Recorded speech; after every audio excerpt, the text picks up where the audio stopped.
2025 වර්ෂයේදී මොකද මද්ද්‍රව්‍ය ඇල්ලීම ගැන කතා කළා.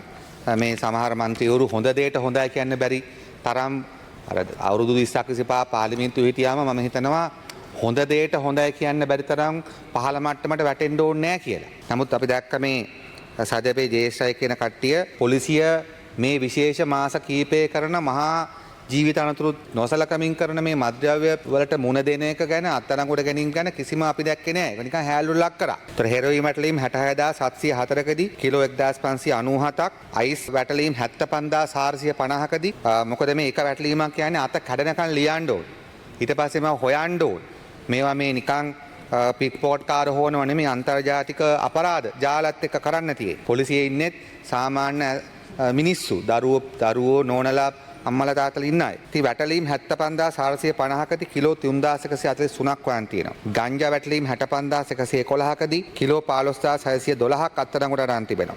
හෂීස් 1863ක් වැටලීම් කරලා කිලෝ 630ක් අරන් තිබෙනවා. කොකේන් වැටලීම් 104කදී කිලෝ 33ක් අත්අඩංගුවට අරන් තියෙනවා. දැන් මේ පැත්තේ මන්ත්‍රී කෙනෙක් කිව්වා කොකේන් ගහන්නේ සල්ලි තියෙන කට්ටිය කියලා. ඒකලන් එහෙම දන්නේ නැති විශේෂයෙන්. ඉතින් සල්ලි කොකේන් ගණන් නිසා තමයි කොකේන් වල ප්‍රමාණය අඩු වෙලා ඇත්තේ. කොකෙන් කිලෝ 33ක් කියන්නේ මම හිතන්නේ ලොකු ගණනක් ඇති. මේ තාම අපි ආණ්ඩුව හරියටම ගත්තොත් මේ 21 තමයි අවුරුද්ද පිරේ. ඒ වගේම මේ බලන්න විවිධ පාතාල නායකයන්ගේ දේපල තහනම් කරපුවා. ඊට කලින් මේවා කරලා ඇති. නමුත් අවුරුද්දක් ඇතුළතදී මෙතන තේරුණානේ යම්කිසි අනුරාගයකින් උනන්දුවකින් හැම පැත්තම සම්බන්ධ කරගෙන කරන්නා වූ උත්සාහයක් මේක පේන්නේ නැත්නම් ඒක දේශපාලන අන්දවීමක් වෙන්න එපා. දැන් මේ මම විස්තර කියන්න බලාපොරොත්තු වෙන්නේ නැහැ ගරු මැතිතුමනි. මෙතන තිබෙනවා 21යි 43යි කේකාගේ නම් ගයාන් ධනුෂ් කූපේසේකර හතුරු සිංහ ඩිල්හානි ප්‍රදේශයේ මේ වගේ විවිධ පාතාල කණ්ඩායම් වල 98 දෙනෙක්ගේ බිලියන් 4.3ක් වටිනා දේපල මොනවාද තහනම් කරලා තිබෙනවා පොලිස් අමාත්‍යාංශය. ඔබතුමා හිතන්නේ මේවා මේ ඩික්ලෙයාර් කරාට පස්සේ තහනම් කරා කියලා නෑ. මේ එකින් එක තිස්සේ හොයලා තමයි කළා තිබෙන්නේ. ඒක අගය කරන්න බැරිද? කිව්වා කවුද පොලිසියේ පඩි වැඩි කරේ නෑ කියලා. පොලිසිය රජයේ දෙපාර්තමේන්තුවක්. මිනිසුන්ට පඩි වැඩි වෙනකොට රජ නිලධාරීන්ට පොලිසියටත් පඩි වැඩි වෙනවා. ඉතින් ඒ නිසා මේ මොන හරි මල්ලේ පොල් වගේ දේවල් කියවනවා ඇවිල්ලා. ඊට පස්සේ මම ප්‍රවාහන ඇමතිවරයා නිසා රථවාහන පොලිසියට ස්තුති කරන්න ඕන පොලිස්පතිතුමා එක්ක අපි ගොඩාක් වැඩ කරනවා.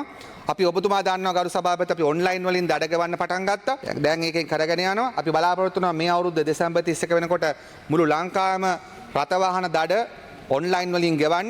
ඒ වගේම අපි දැන් ඒක ගව්පේ හරහා අපිට ඩීමෙරිට් සිස්ටම් එකට සම්බන්ධ කරලා ලබන අවුරුද්දේ මැද වෙනකොට අපි ඩ්‍රයිවර් මහතුරු කරන වැරදි වලට ඩීමෙරිට් සිස්ටම් එක හඳුනා දෙන්න බලාපොරොත්තු වෙනවා. ඒ නිසා රියානතුරු සම්බන්ධයෙන් 2025 ජනවාරි 1 ඉඳලා ජනවාරි 30 දක්වා බිලියන් 6.5ක් රජය අත්පත් කරගෙන තිබෙනවා. ඒට කලින් අවුරුද්දේ පළවෙනි මාස 9 බිලියන් 3යි. අපි කැමති නෑ රියදුරාණ දඩ ගහ ආණ්ඩුවේ සල්ලි වැඩි කර ගන්න අපිට කිසිසේත්ම ඕන කමක් නෑ. නමුත් දඩත් අවශ්‍යයි යම්කිසි ශික්ෂණයක් ගේන්න.